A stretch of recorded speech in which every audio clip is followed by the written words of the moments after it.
All right, what is going on, people? King of Chaos here. It's Thursday night. I'm here with the boss man. He is currently checking this video out to share it on his feed, which means, of course, that's what you should be doing too. Feel free to share this, like, comment, question, anything that you feel like doing, please. This is some interactive time. Hop on in and, please, by all means, join up with the conversation. Boss man, how are you feeling today? I'm good. I don't know how I'll be like later at that White Castle. I'm good right now. That's right. That is right. I hope your fucking asshole explodes. I'll laugh. Ha ha he he. Anyway, enough about asshole talk. Let's we had an idea on things to speak about today that of course I think we're gonna get into, but if you guys, again, by all means, hop in with any of your questions, comments, anything that you guys want to join in on us for. This week it's a common a common debate that the boss and I have from time to time. I mean, obviously wrestling is an art form, so everybody's got, I guess, different tastes in wrestling, right? However, I personally feel that a good majority of what was going on in the Attitude Era was kind of shit. The boss man loves the Attitude Era, and he's probably in the majority there. I know a lot of people talk very kindly about the Attitude Era, so this is a conversation we often have. I feel like it'd be entertaining for us to do it, and also probably entertaining for you guys. Hold on, before you start in, I got 2 comments already. Zeno, which match did I post about that was awesome? I think I posted about 3 or 4 today, so you gotta be a little bit more specific. And in fact, I learned today, apparently Sabu was almost in the 96 Royal Rumble. I do believe that. Sabu was on the radar for quite some time. So, there you go. All right. Did he ever appear in any Royal Rumbles? Sabu? No, he only appeared on those Raws. If I'm not mistaken. Okay. So the Attitude Era. Yes. I know when everybody knows when it started. I guess, what was it, 97 we discussed? 97, yes. Let's go back a little bit further than that, to the tail end of 96 when Bret Hart came back. Survivor Series 96. I think things started changing then. And Austin was doing the FU or Austin 316 that says I just whipped your ass. Whatever. Okay? So, that summer, I guess the summer of 97, they did the Calgary Stampede in your house. Which was the heels being, I guess, the faces, which is Austin's team, against the Hart Foundation, which were the heels here, but the faces there. Right. I thought that was, and you say that's prior to the Attitude Era, I thought that was really, that was probably one of my most favorite times of wrestling. Honestly, that part, I mean, honestly, all of 97, pretty much, in my opinion, the Attitude Era begins with Austin 316. Sure, okay. Boom. That's immediate, a fucking change immediately. The business is now on its ass. Let's look at SummerSlam. Oh yes, that match was fucking awesome. Look at, you're gonna shit on the wrestling, but SummerSlam 97. Let's go there. Owen Hart versus Austin. The Bulldog and Shamrock. Taker and Brett.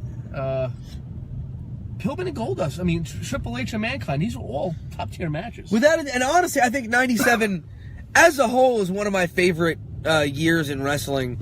And I can't shit on the Attitude Era. That was actually the lowest rated fucking era. Of course, whatever the shit that I like is without a doubt the lowest rated. No, I liked it too. I don't know why. No, but like that year, the NWO was killing it. ECW, that was 96. They were still killing it in 97. The fucking cruises over there, all the shit with ECW, all the shit ECW was doing at the time. Oh my god! I think that was their best. 97, yeah. Honestly, 97 is some of their best pay-per-views. 96 going into 97. And then towards the end of 97. Barely Legal still a pay-per-view that I could watch to this day, and it holds up for me. 97, that was the first one. Yeah, that's what I said. So, now, I can't shit on it. What are you shitting on? Okay. I'm shitting on... I might be agreeing with you.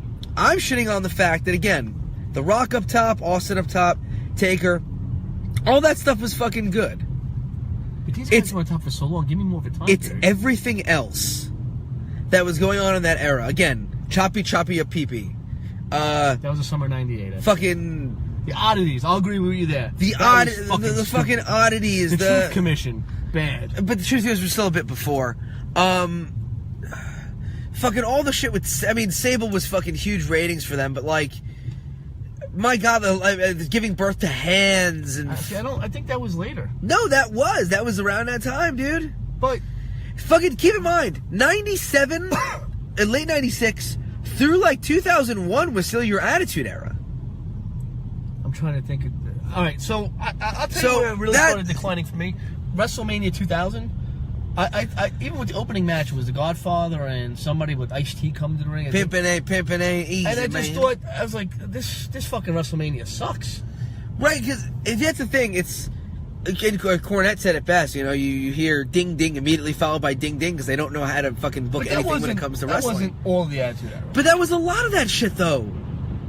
It was like literally, how quickly can we get to this fucking again? Goldust, Shawn, Austin, Rock. Oh, great, they're all up top guys, but the up top guys should be doing everything, but everything up top. Let's look at WCW. Is that what do you consider their era of Hogan Piper? And you missed my point. All the undercard stuff, everything that wasn't the main event was fucking shit. In terms of putting it together, fucking even like what is it? Like guys getting fucking dropped onto fucking dog shit in the fucking kennel from hell. This is all fucking stupidity, and they didn't know what the fuck they were doing, and they were just literally throwing shit at a wall to see what stuck. Excuse me. To me, it didn't make. Like, I look back on it, I'm like, this is really not fucking aged well.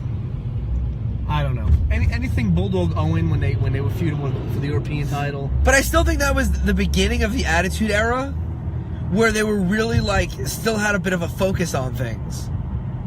Mae Young pulling her tits out. Okay, all right, you got to give me a little bit more. I'm giving you plenty. Me 4 years, and I'm trying to figure out what the right, but it's 4 years is the fucking era. That whole era, they didn't know what they were doing with any. This is prior to Brock Lesnar. Yeah. Okay, they didn't know what they were doing with any of the undercard guys. They were literally just throwing Invasion shit. Angle. Before that, Invasion Angle, I think, was starting like that ruthless aggression. Now, I don't know, Juba, you're listening. You know the era is better than fucking I do. After the Attitude Era was what era, and when did that start? Just, for reference. When Batista came on the scene, that's when everything went down this fucking toilet. I was listening to Jim Cornette today. He was talking about Batista in OVW, where like he's coming back. I heard. I don't know what he's doing. Oh, I heard it. But again, he's like, we had always had all this talent at OVW. We're doing all this stuff, yada yada yada. And every time that we'd have a guy on top in OVW that were like, oh, you got to go to TV, you're gonna be great. They'd fucking give him some kind of bullshit. And as I heard that one, they made him a fucking Devon's fucking Devon's keeper or something. Like fucking the Deacon Batista. Buchanan, they fucked that guy all up. Yeah, Buchanan and the fucking Bashams were fucking top, the big deal in OVW. The haircut. Thank you, fuck you, bye. When the big boss man tried to steal the Big Show's father, that was. Oh my god, that was Attitude Era too. When fucking Big Show is fucking father's funeral and in comes fucking. Oh my god. It's just fucking dog shit. It really didn't age very fucking well at all. I think it's interesting. You go into that whole era, and again, I think what you're talking about is more the tail end of that era, and I think honestly, it's post Vince Russo era. Nah, Vince Russo still gave a ton of fucking horse shit. See, I thought 99, 2000 to me was kind of like a letdown. It was, like WrestleMania 15. But then really fucking Vince Russo went over to Taker, Boss Man in the Cage. I wasn't crazy. Right, but then fucking Russo goes over to WCW and puts even more shitty ideas out. Like fucking a buddy of mine. So I got a buddy of mine. On you, it's still kind of relevant because we're talking about Russo. A buddy of mine texted me the other day with a fucking the Judy Bagwell on a pole video, and he goes, "Yo, dude, I fucking didn't remember this." This is a kid who, when I was in 7th grade, him and I used the backyard together. So he was a wrestling fan then. He really doesn't keep up with things, but whenever we talk, he talks wrestling because he's kept up with some of the indies here and there, and he'll go to certain shows. If you check my Instagram, he's the dude that I went to Raw with a while back. But he was like, dude, I had no memory of this. Like, what the fuck happened? And I'm like, dude, there was a while where the piñata on the pole and fucking everybody had a shit gimmick and everybody was running in on all each other's matches. What? Hacksaw Duggan's a janitor. I mean, when Russo had shit the hell I'll agree with you all that. He didn't know what to do with anybody outside of when Al Snow came out with the boxing trend from Count Chocula fucking Regal, Transylvania and stuff like that. The thing is, I would suffice to say anybody with a brain could book The Rock as an entertaining thing to draw money. Anybody with a brain can book Austin as an entertaining person to draw money. Angle, Taker. These are all guys who, no matter who's at the helm, as long as they're competent, they're going to draw money. So I don't really want to give all that fucking credit to Russo because he took the biggest names in fucking history and made them into something. Find me somebody who took a guy fucking who wasn't much of anything and turned him into something, which is why Paul Heyman gets and deserves so much of the fucking credit that, he deserves. Because the guy took guys who, no one else wanted and made them into fucking stars. He has his hiccups too, though. Oh, certainly. However, there's a reason that the Sandman got a fucking contract from both WCW and WWE. Because Heyman made him out to be way better than he fucking was. I was watching some Sandman before he was the Sandman that we all know. It's on the network. Oh, boy. He was like the top guy over there. He's a local Philly guy. That was one of, what's his fuck, Todd Gordon's guys. Yeah, he was Todd Gordon's friend, that's why. Local Philly guy. There you go. I usually can tell you every pay-per-view match and angle and whatnot. I don't remember WWF 99 pay-per-views after Backlash that year. I mean, honestly, I kind of fell out around that time, too, because it was getting to be, like, such fucking horseshit. What Backlash did he say? 99. Where, again, the matches were super short and fucking lame.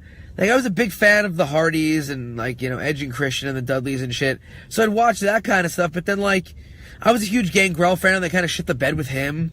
You think he shit the bed on himself? Nah, Gangrel has always been fucking good, dude. They wanted to give him a push, he just didn't have it. And it went to Edge. Nah, Edge they always had fucking high hopes for. Gangrel was supposed to be the guy in that group. Until they fucking brought Edge in and they knew they had something with Edge.